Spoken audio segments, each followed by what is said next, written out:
You know, one of the things I've told my audiences, the young guys take to this a lot. I said, you should be the strongest person at your father's funeral, right?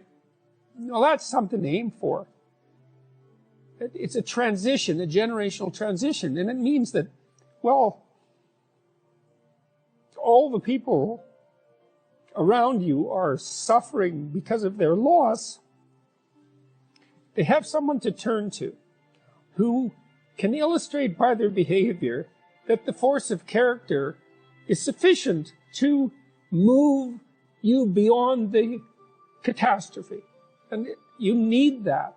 And that's a great thing to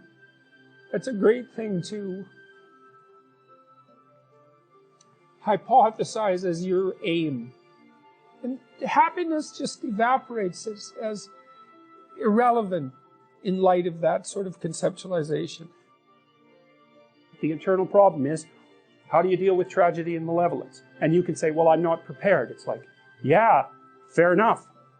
Unsurprising, especially if you were overprotected as a child. It's not a good idea to overprotect your kids because the snakes are going to come into the garden no matter what you do.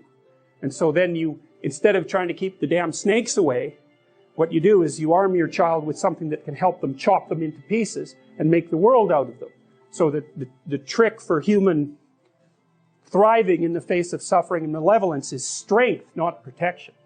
It's a completely different idea. We also know this clinically. We know, for example, that if you treat people with exposure therapy for agoraphobia, which is, roughly speaking, the fear of chaos, I would say, the fear of everything, you don't make them less afraid. You make them braver. It's not the same thing. And the thing to me is that everything else pales in comparison to that. That's why it says in the New Testament that you should stack up riches in heaven.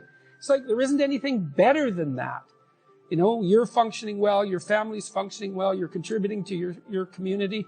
What you're doing is worthwhile, you know. You're not tormented by your conscience. You're aiming at something that the sacrifices that you have to make that clearly justify the sacrifices you have to make. Maybe even the sacrifice of your life, because you're in this, like this is a mortal game. You're in this with your whole life.